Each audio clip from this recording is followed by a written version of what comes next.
Astaghfirullahaladzim wa atubu ilaih. A'udzubillahi minasyaitonirrajim. Bismillahirrahmanirrahim. Assalamualaikum warahmatullahi wabarakatuh.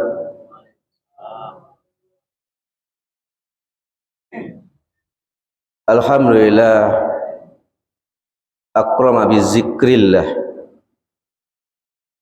La ilaha illallah, la ilaha illallah al-ma'ruf bil iman bil ihsan.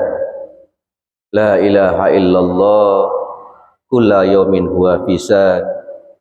La ilaha illallah al-aman min zawalil iman. Amin fitnati syaitan ya qadim al-ihsan. Ihsanukal qadim ya hanan ya manan ya fatah ya razak ya alim ya azim ya arhamar rahimin. Allahumma a'ina ala zikrika wa syukrika wa husni ibadatik. Allahumma salli wa sallim wa barik ala sayyidina Muhammadin wa ala alihi wa sahbihi ajma'in. Amma ba'du, qala Allah ta'ala fil kitabil karim. A'udzubillahi minasyaitonir rajim. Bismillahirrahmanirrahim. Inna a'tainakal kautsar fasholli rabbika wanhar. Inna saniyaka huwal abtar. Sadaqallahu maulana al-azim wa sadaqa rasulun nabiyil karim. Para tamu Allah, para hamba Allah yang insyaAllah dipilih oleh Allah malam hari ini untuk menjadi tamunya. Tidak sembarang Allah, tidak sembarang umat, tidak sembarang manusia yang dipilih oleh Allah untuk menjadi tamu. Berarti insyaAllah kita yang hadir pada malam hari ini adalah orang-orang yang dicintai oleh Allah, orang-orang yang diridhoi oleh Allah, yang dipilih oleh Allah menjadi kekasihnya, menjadi tamunya. Berarti kita malam hari ini dimuliakan oleh Allah.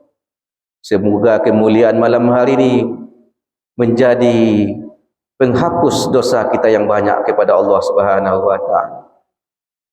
Sewajarnya setiap diri kita bersyukur kepada Allah. Alhamdulillahirabbil alamin. Terima kasih ya Allah. Kami bermaksiat setiap saat kepadamu ya Allah. Kami pendosa ya Allah. Akan tetapi Engkau pilih kami pendosa ini hadir di rumahmu yang mulia ini, sujud kepadamu, mendengarkan ilmumu, berzikir kepadamu. Semua itu tak layak kami lakukan ya Allah. Kami kotor dan pendosa. Maka dari itu sewajarnya kami berterima kasih kepada Engkau ya Allah. Engkau muliakan kami malam hari ini. Kemudian selawat berserta salam mari kita sampaikan kepada junjungan kita yang tercinta Sayyidina Muhammad sallallahu alaihi wasallam. Berselawatlah kepada Nabi karena cinta kepada beliau, bukan karena cinta pada diri kita. Berselawatkan kepada Nabi karena beliau pantas diselawatkan. Maka syafaat tertinggi beliau adalah syafaat bersama Rasulullah sallallahu alaihi wasallam. Syafaat Nabi itu secara garis besarnya terbagi dua bagian. Ada syafaat secara umum dan ada syafaat secara khusus, istimewa. Kalau Bapak Ibu mau mendapatkan syafaat dari Rasulullah SAW, apakah syafaat yang umum atau yang istimewa? Umum atau istimewa? Istimewa. Siapa orang yang mendapatkan syafaat umum? Walaupun mereka pendosa, walaupun mereka pemaksiat kepada Allah, walaupun tak pernah sujud kepada Allah, tidak melakukan dosa yang besar,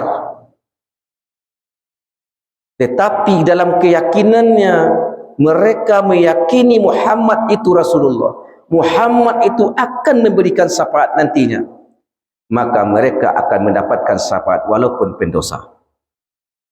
Syafaat umum. Tiangnya ada keyakinan bahwa bertuhan kepada Allah dan bernabi kepada Rasulullah sallallahu alaihi wasallam. Kemudian siapa yang mendapatkan syafaat khusus? Nabi yang berkata, nanti orang yang terdekat denganku di yaumil kiamah adalah orang yang terbanyak selawatnya. Berlombalah terbanyak selawat.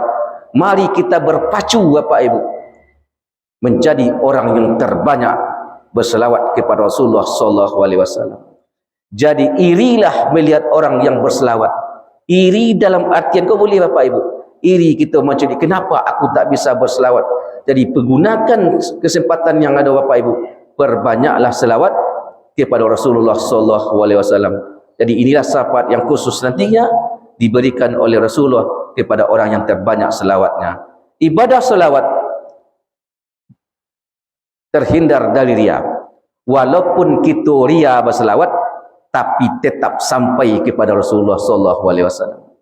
Itulah keistimewaan selawat ke Bapak Ibu.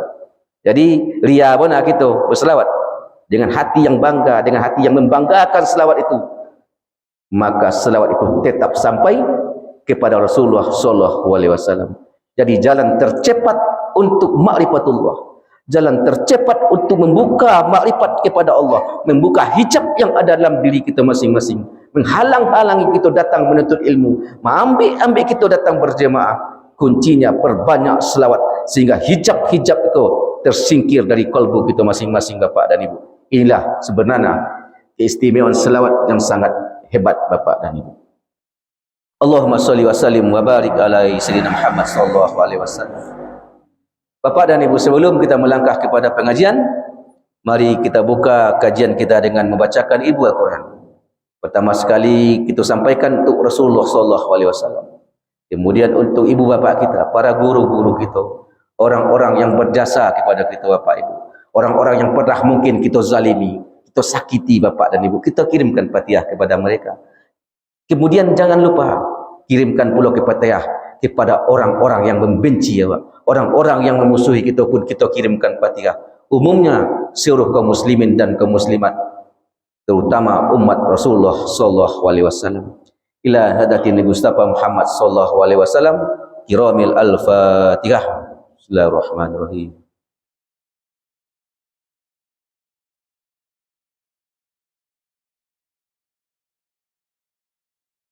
Amin ya Allah, amin ya Rahman, amin ya Rahim. Semoga berkah Al-Fatihah Allah bukakan pintu kalbu Rasulullah yang penuh dengan ilmu. Kemudian terbuka pula kalbu kita menerima ilmu yang dipancarkan oleh Allah dari kalbu Rasulullah karena kita buka dengan Al-Fatihah.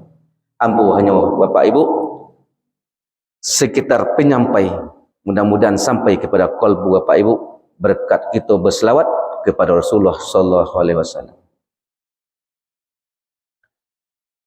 Bapak dan Ibu, di awal tadi kami membaca ayat yang tak asing di awal. Surat Al-Kautsar. Inna a'tayna kal kautsar. Sungguh telah kami berikan kepadamu nikmat yang banyak. Allah telah memberikan, inna a'tayna, Allah telah memberikan nikmat Kautsar, nikmat yang banyak. Selama itu kita mendengarkan nikmat yang banyak itu, kita memandang kepada zahir. Nikmat yang zahir tak mampu kita menghitung, nikmat yang tampak. Apalagi nikmat yang batin, lebih banyak daripada nikmat yang zahir. Ukuran nikmat yang zahir, apabila kita celupkan jarum ke lautan, kita angkat jarum itu, berapa air terbau, sebanyak itulah nikmat yang di dunianya. Itu yang kita peroleh seluruh makhluk Allah. Tetapi nikmat yang batin itu seluas samudra. Ibarat lautan itu mana tuh? Begitu banyak nikmat secara batinnya daripada nikmat yang zahir yang kita rasakan di buku bumi ke Bapak dan Ibu.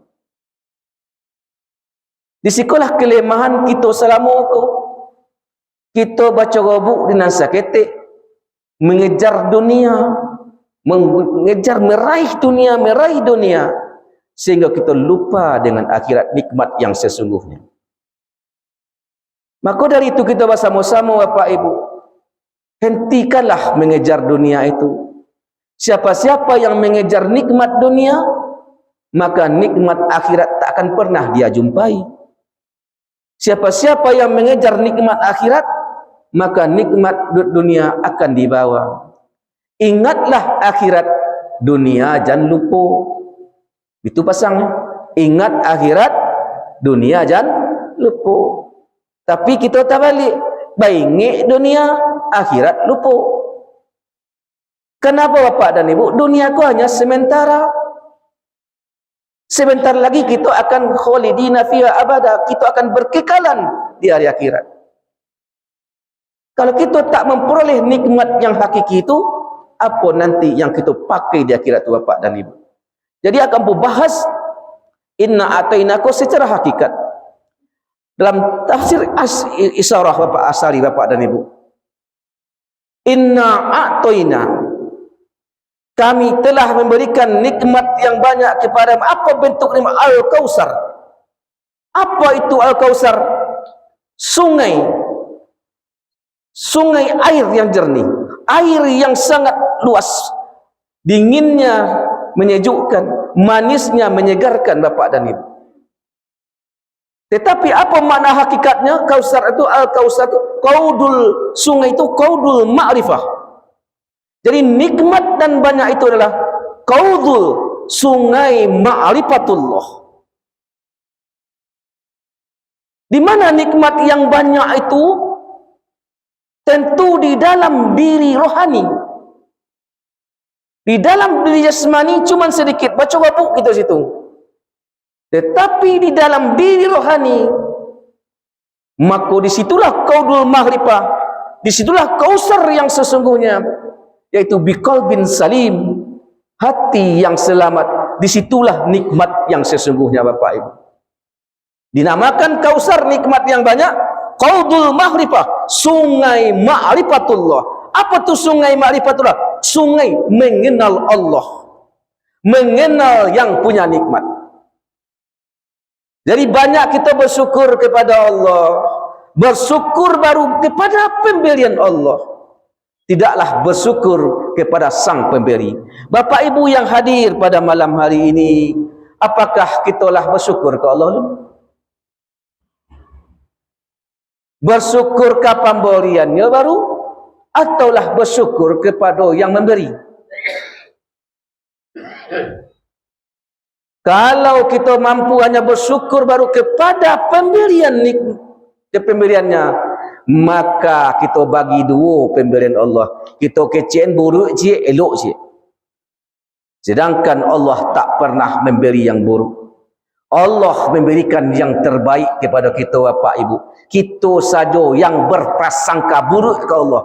Kita kecilkan Allah memberikan yang buruk ke awak.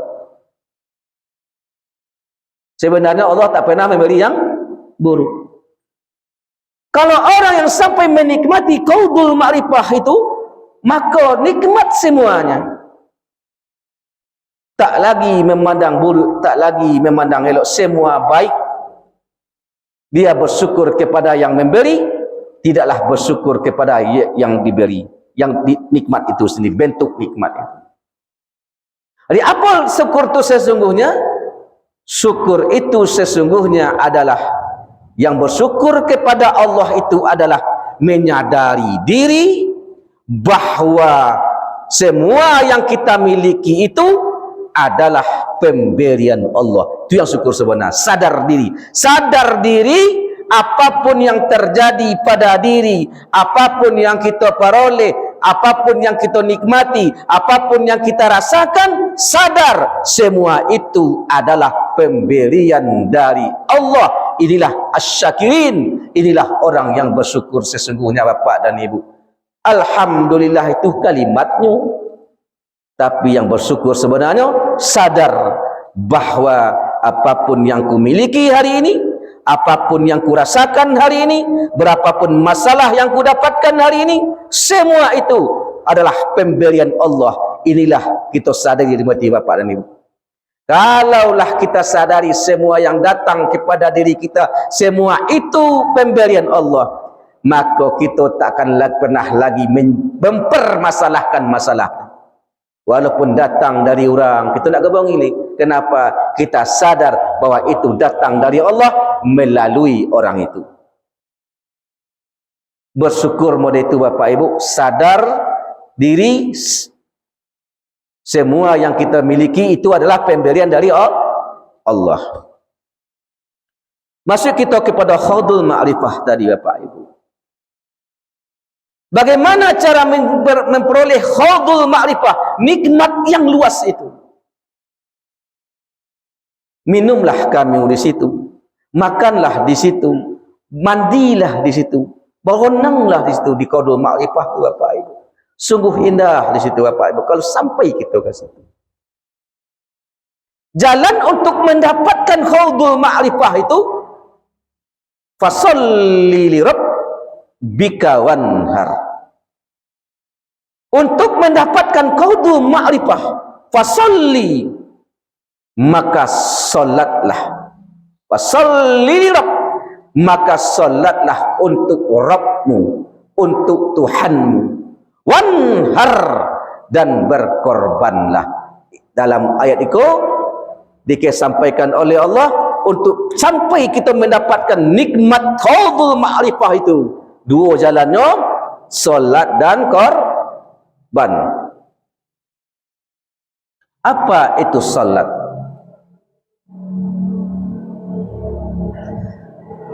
Solat adalah secara bahasa menyembah Allah. Solat terbagi kepada dua. Ada solatul maktubah dan ada solatul dawam.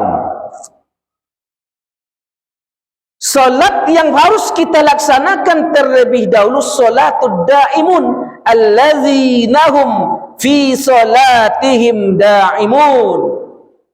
Kalau solatnya yang berkekalan, pagi, petang, siang dan malam, tegak, duduk dan lelok, dimanapun keadaanmu, apapun halmu, apapun kondisimu, di bagaimanapun keadaanmu, tetap fasolli li rabbik.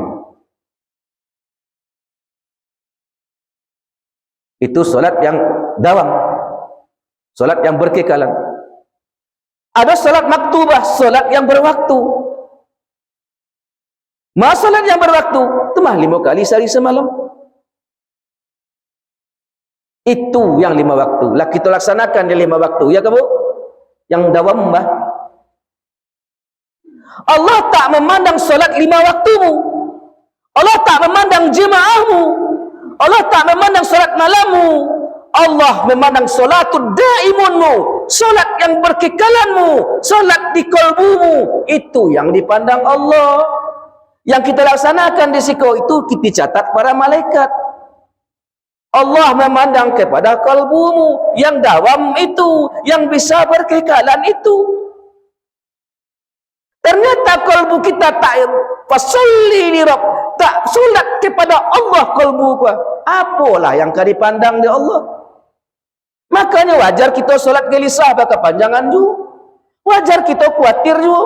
Wajar menjadi beban ju hidup ke bapak dan ibu. Kenapa?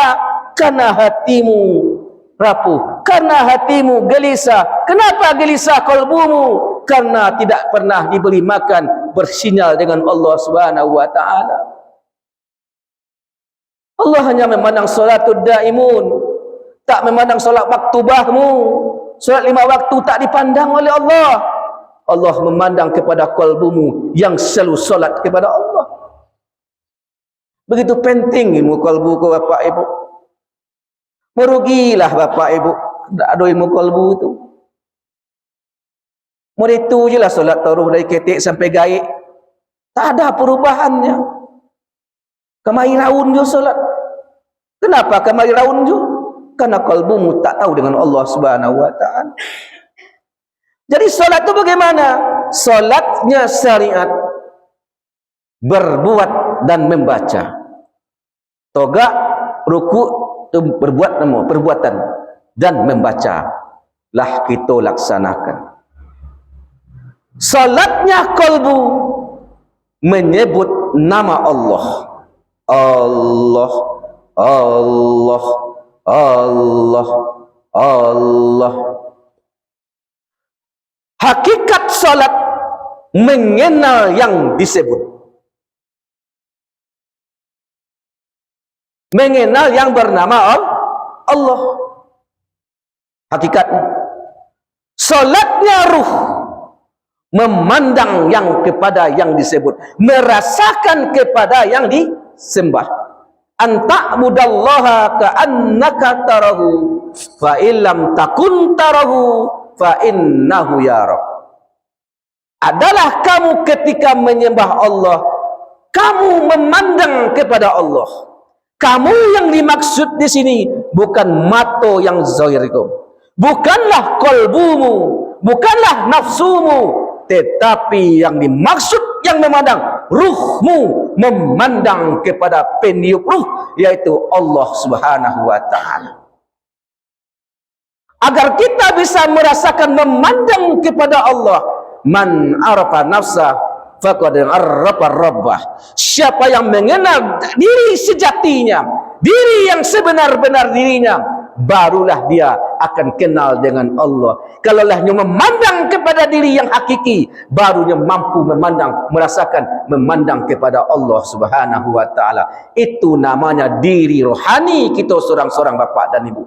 Harus kita ketahui, kalau ya kita ingin mendapatkan qaudul ma'rifah, nikmat yang sangat besar, takkan pernah habis bapak dan ibu. Seluas samudra luasnya kita tafsirkan bapak ibu. Di dunia hanya ibarat kita benamkan jarum penjahit di lautan itu, diangkit sebanyak itu nikmatnya. Itu yang kita koja selama bapak ibu. Sedangkan lautan itu masih luas. Kenapa kita nak terjun ke situ bapak dan ibu? Rugi bapak dan ibu kalau tak ada ilmu ma'rifatullah itu sendiri. Kenapa? Nanti di alam barzah yang dipakai ilmu ma'rifatullah, bukan ilmu syariat. Karena syariat badan lata buju di tengah di dalam lahat. Tubuh tak lagi berfungsi. Yang ditanya rohanimu, qalbumu yang ditanya. Apakah qalbumu telah kenal dengan Allah Subhanahu wa ta'ala? Kalau tak kenal di sini, maka tak kenal di alam barzah, tak kenal di yaumil masar, maka menderitalah kamu sampai tak ada ujungnya bapak dan ibu.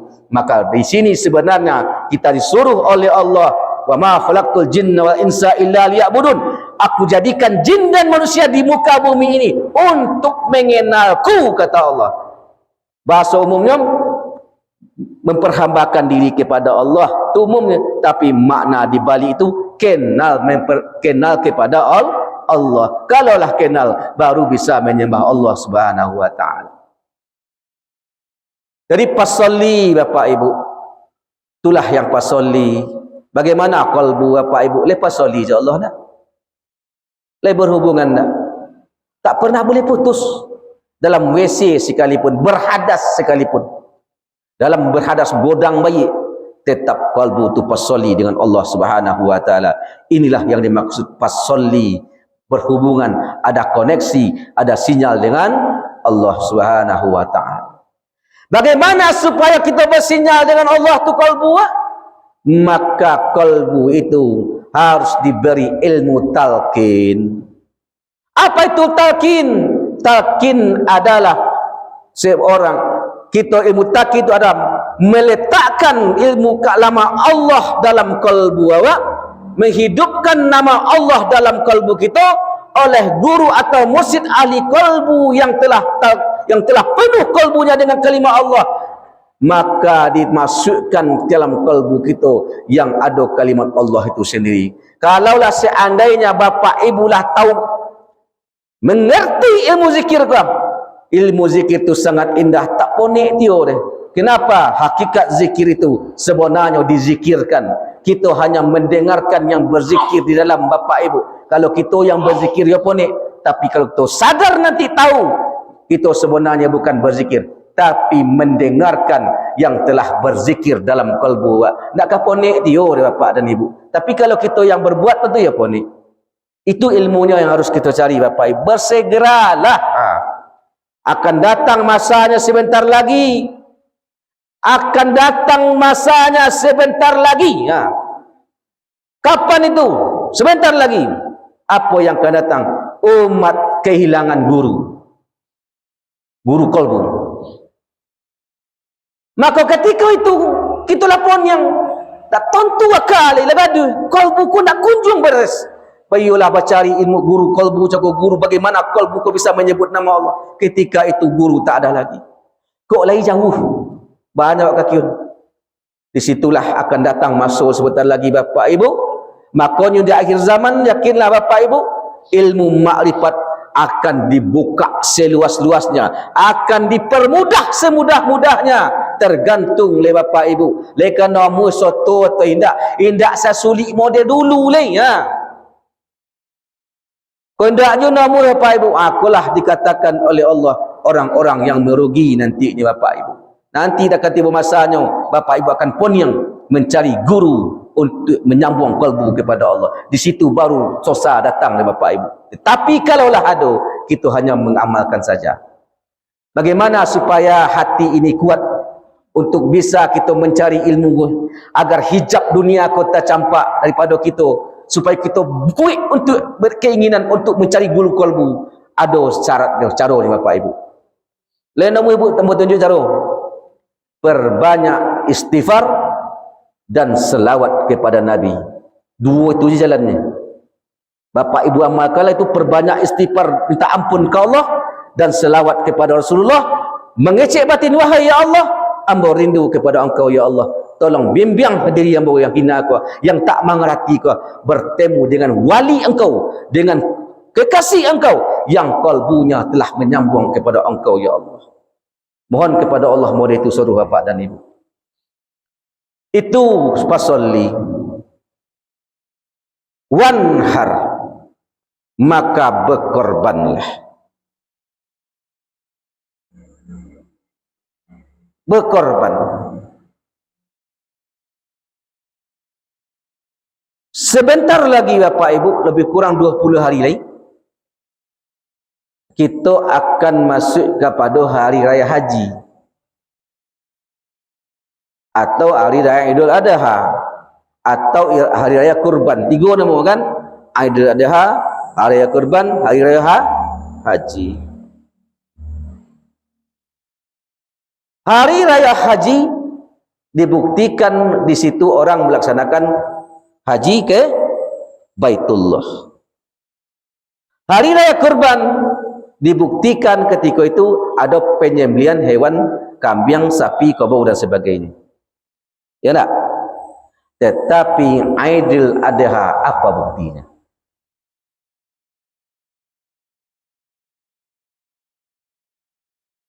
Idul Adha itu apa namanya? Besok hari raya Idul Adha, ya kan? Hari raya kurban dibuktikan ada penyembelihan hewan, peserta kurban. Hari raya haji, baik nama hari haji. Disitulah orang melaksanakan haji tanggal 9 Zulhijjah.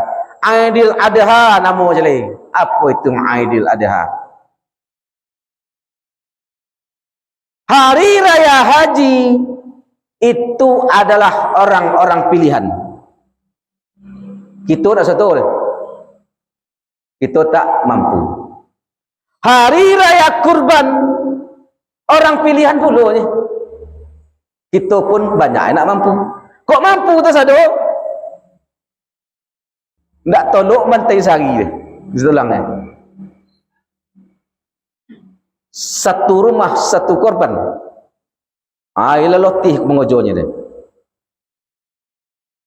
Jadi hari raya Idul Adha seluruhnya kening. Konon ada sebenarnya. Labor Idul Adha Bapak Ibu nampak petang tak? Lagi itu tak? Lagi. Alah Idul Adha jadi fikiran lo tak?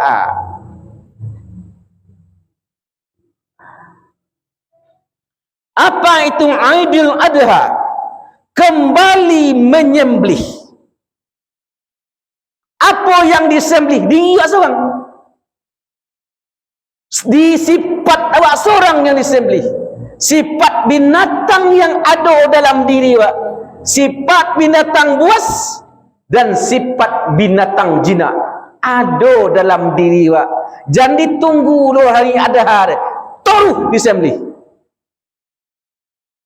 Jadi Aidil Adha itu artinya kembali menyembelih. Apa yang disembelih? Menyembelih ego pada diri. Menyembelih kesombongan yang ada pada diri. Menyembelih merasa benar pada diri. Menyembelih pokok yang hebat-hebat pada diri. Membuang sifat yang tercela pada diri. Itu hakikat Aidil Adha. Kalaulah demikian, baru kita dikatakan Aidil Adha. Lah bersembelih lun. Awak seorang-seorang menyembelih. Membuang ego. Kalau kita sembelih ego, keakuan awak, keakuan kita sembelih, baru bisa pasoli ke Allah. Baru kita bisa mendapatkan kaudu ma'rifah tadi. Tapi kalau ada keakuan jo, ikut den ni jawab dia. Kau nak tagak den aku ni. Kau nak den dah hidup. Kau nak den dah sukses. Ada apa itu tak? Itu yang disembelih. Itu nafsiyah nama. Kalau nak kita sembelih, bapak karo kita je Allah bapak ibu. Makanya kita ke bapak ibu banyak juga nak aman hidup. Nak namuh menyembelih keegoan. Nak namuh mengalah. Bagaimana cara menyembelih keegoan? Amalkan ibadah yang pertama sekali. Lai tahu bapak ibu apa amalan pertama? Amalan yang pertama terjadi di muka bumi, lai tahu tak?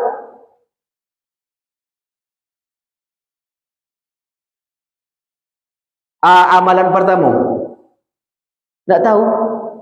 Yang pertama tak tahu, yang kedua lo nombor kakuk. Alah salah kakuk jadi. Mulailah dari awal. Mulai dari hulu. Nak jalan sampai ke bawah. Aku di tengah mulai. Alah serak langkah. Apa amalan pertama? Tak tahu. Amalan pertama di muka bumi, ketika Nabi Adam tercampak di muka bumi, amalan pertama. Kan Nabi Adam. Berarti Nabi Adam yang beramal pertama sekali. Apa amalan Nabi Adam dan Siti Hawa? Mengaku. Mengaku salah. Aku mengaku salah tak nombor dah. Lain nombor mengaku salah, maka derajat diangkat oleh Allah.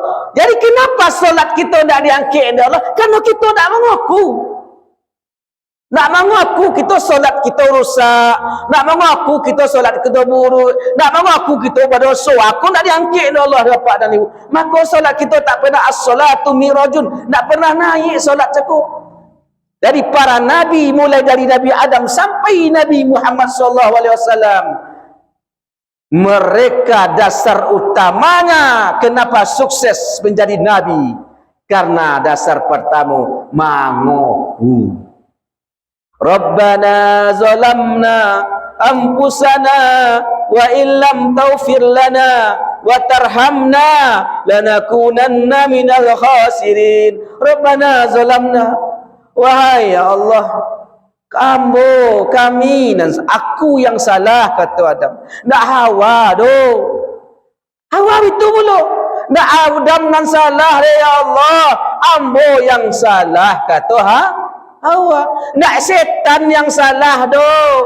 Nak bilih yang salah doh. Nak orang itu nan salah doh. Nak inyak nan salah doh. Ambo yang salah.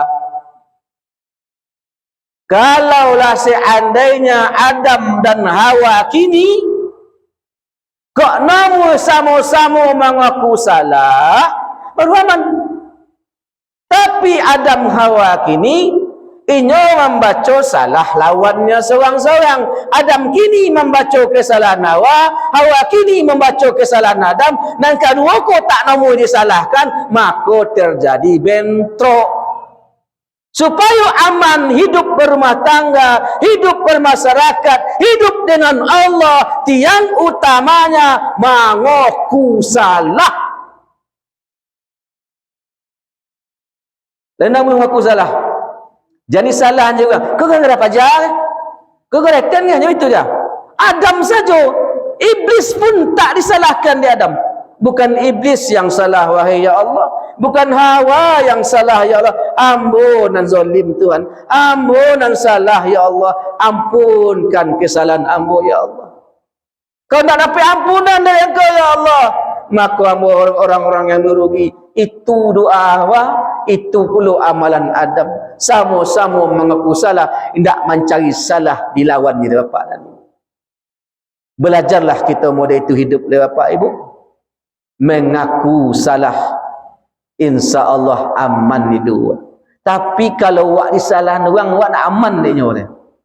Tapi kalau kita mengaku salah, ambo nang salah mah, maafkanlah ambo. Apa jawab nang jago? Ndak engkau nang salah, ambo pula lah nang salah. Maka mencari kesalahan itulah Bapak dan Ibu.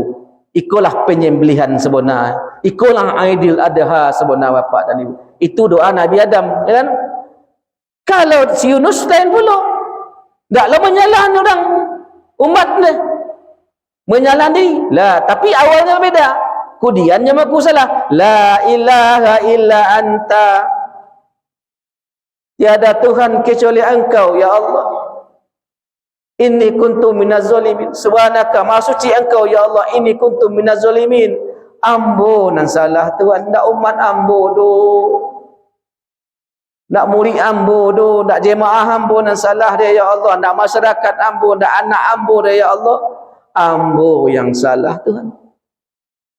Kalaulah namu mengaku begitu, barulah Allah mengangkat derajatmu.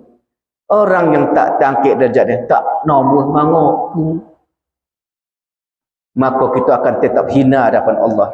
Jadi menghinakan diri kepada Allah, hakikatnya Allah seorang ketika itu mengangkat derajat awak kepada Allah Subhanahu wa taala. Jadi sembelihlah diri itu Bapak Ibu. Kita sembelih betul-betul penyembelihan itu. Iyo pahit, iyo sakit dibantai tak?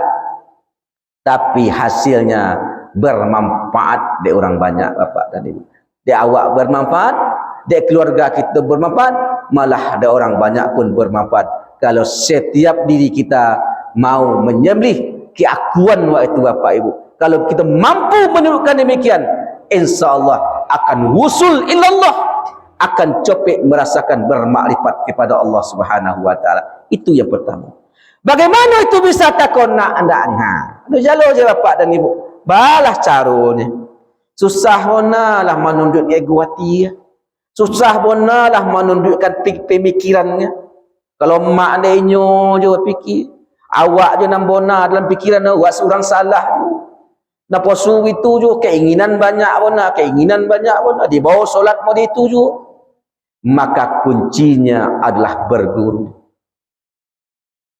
Ketika bapak-bapak yang telah berguru, yang telah berbaiat bertalkin, boleh dibuktikan kini juga.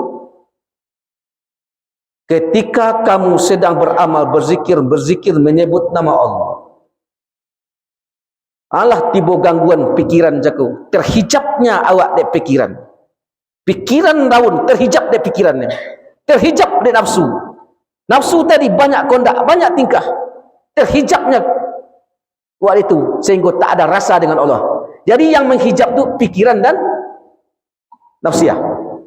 Bagaimana cara cepatnya?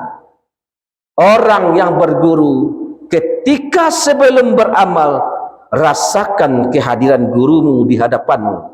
Jangan dibayang-bayangkan. Merasakan kehadiran guru qalbumu di hadapanmu.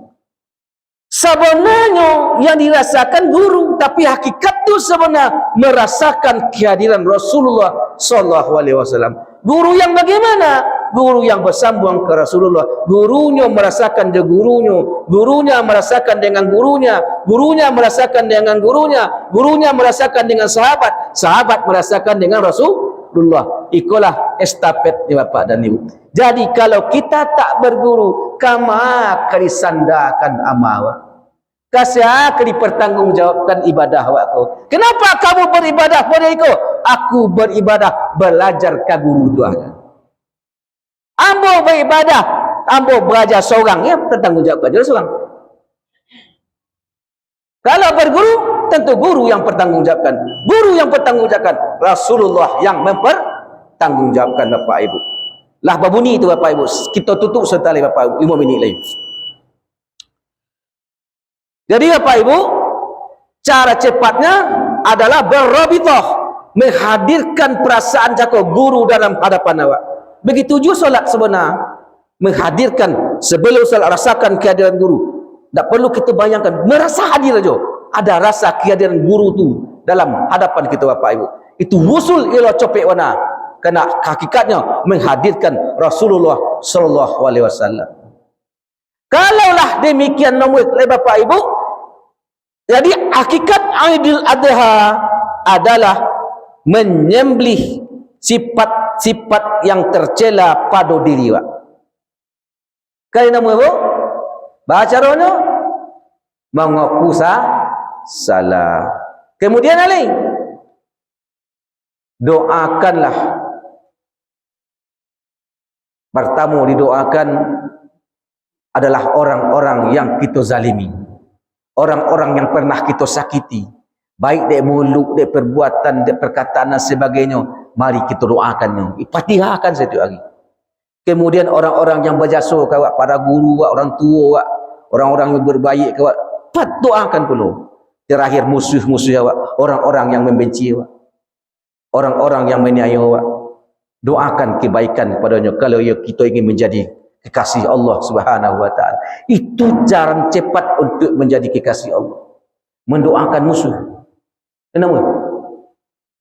Yang doaan meh. Tapi mencolik musuh Bapak Ibu, dapat musibah banyak Pak. Lemak adang jadi. Itu ndak kekasih Allah kan tadi. Jadi kekasih Allah tadi ragunya, cemasnya mencolik keadaannya, kawannya walaupun musuh sekalipun. Mendoakan yang terbaik. Itulah yang membaca Bapak Ibu mewiridkan setiap berdoa nak bertinggalkan itu. Itu hizib doanya Hidriyah, doa Nabi Khidir. Jalan tercepat untuk menjadi kekasih Allah. Apa yang berbaca di ujung-ujung doa berbaca doa terus Bapak Ibu. Apa doanya? Doa murah benar. Allahumma aslih ummatan nabiyina Muhammad sallallahu alaihi wasallam. Wah ya Allah, islahkanlah umat Nabi Muhammad. Apa itu islahkan? Damaikan. Dipersatukan kau tak mungkin, tapi didamaikan mungkin Bapak dan Ibu. Allah majburna ummatan nabiyina Muhammad sallallahu alaihi wasallam. Ya Allah, cukupkanlah umat Nabi Muhammad. Allah mansurna, bantulah umat Nabi Muhammad. Allah marhamna, sayangi umat Nabi Muhammad. Allah wafirna, ampunkan dosa umat Nabi Muhammad ya Allah. Itu doa Nabi Khidir ya Bapak dan Ibu. Hidriyah, doa Hidriyah namanya. Mudah-mudahan kalau kita amalkan itu, mudah-mudahan ilmu sir yang ada di kalbu Nabi Khidir itu masuk pula dalam kalbu kita, bermakrifat kepada Allah Subhanahu wa taala. Aman itu Bapak Ibu ya. Allahumma aslih ummatan nabiyina Muhammad sallallahu alaihi wasallam. Allahumma jaburna ummatan nabiyina Muhammad sallallahu alaihi wasallam. Allahumma ansurna ummatan nabiyina Muhammad sallallahu alaihi wasallam. Allahumma arhamna ummatan nabiyina Muhammad sallallahu alaihi wasallam. Allahumma firna ummatan nabiyina Muhammad sallallahu alaihi wasallam. Itu doa tu sangat copek sampai ke Allah Bapak dan Ibu. Mendoa orangnya kau jauh. Kan ada doa situ tadi. Kita tak bawa jauh. Kenapa kita umat Nabi Muhammad dulu? Itulah Bapak Ibu yang harus. Untuk apa guna doa itu? Supaya keegoan nak cakup luntur, supaya kalbu kita menjadi bening, lembut Bapak dan Ibu. Terakhir, inna sani'aka huwal abtar. Barang siapa yang tidak mengikuti Rasul, itu makna bebasnya, akan terputus dari rahmat Allah. Siapa yang tidak mengikuti secara utuh Rasulullah sallallahu alaihi wasallam, maka terputuslah dia dengan Allah. Berarti mengikuti Nabi itu secara zahir dan batin. Kul in kuntum tuhibbunallah. Katakan In kuntum tuhibbunallah, jika kalian ingin mendapatkan cintanya Allah, mendapatkan rahmatnya Allah, mendapatkan ridhonya Allah, tuhibbunallah fattabi'uni, maka ikutilah Muhammad Rasulullah. Ikuti akhlaknya, bukan ikuti pakaiannya. Itu banyak yang salah. Pakaian-pakaian Islami, sunnah, pakai cemiri, pakai syawal senteng, itu sunnah contoh, pakai jenggot segala macam. Bukan itu yang kita ikuti, tetapi yang memakai baju dah. Akhlak yang memakai baju dah. Taklah mungkin kita pakai gamis mereka sama Rasulullah, bapak sadar, tak mungkin tak. Tapi maksudnya di situ ikuti akhlak Rasulullah. Apa itu akhlak Rasulullah? Akhlak Rasulullah adalah dalam sedetik, terdetik selalu ingat kepada Allah. Kalau kita tak mampu ingat kepada, ikuti aja Rasul. Kalau mengikuti berarti di belakang Rasul, tak boleh sama, berarti di belakang Rasulullah. Kalaulah kita ikuti fattabi'uni yuhibbukumullah, maka kamu akan mendapatkan cinta Allah. Wa yaghfiru dzunubikum, kamu mendapatkan ampunan Allah Subhanahu wa taala. Itu jalan tercepat untuk sampai kepada Allah. Ikuti Rasulullah sallallahu alaihi wasallam. Bagaimana cara tercepatnya? Perbanyak selawat kepada Rasul, apapun bentuknya. Dari onda singkit aja selawat, sallallahu alaihi Muhammad, sallallahu alaihi Muhammad, sallallahu alaihi Muhammad, sallallahu alaihi Muhammad, sallallahu alaihi Muhammad. Itu je baca. Kalau bisa pakai kalbu, masuk, jangan terganggu, jangan sampai tidak selawat cukup ke pemikiran awak. Bagaimana supaya sampai kepada pikiran? Maka kalbu tadi berkuat. Jadi perbanyak selawat supaya kalbu kita kuat, maka sampai ke pikiran, sampai ke nafsiyah Bapak Ibu. Jadi itulah Bapak Ibu yang bisa saya sampaikan pada malam ini. Mudah-mudahan kita bersama-sama selalu dalam rahmat Allah dan petunjuk Allah Subhanahu wa taala. Kesimpulan kajian malam hari ini, kalau kita ingin mendapatkan nikmat yang sebesar itu, kuncinya adalah mari kita mulai dari kalbu kita masing-masing, dibersihkan kalbu dari segala macam penyakit, diisi dengan nama Allah Subhanahu wa taala. Kalau tak kita isi dengan nama Allah, maka insyaallah kita tak akan pernah merasakan qaudul ma'rifat yang turun dari Allah Subhanahu wa taala. Terima kasih atas perhatian kita bersama. Mohon maaf atas segala kekhilafan yang pasti terjadi. Usikum wa nafsi bittaqwallah. Assalamualaikum warahmatullahi wabarakatuh.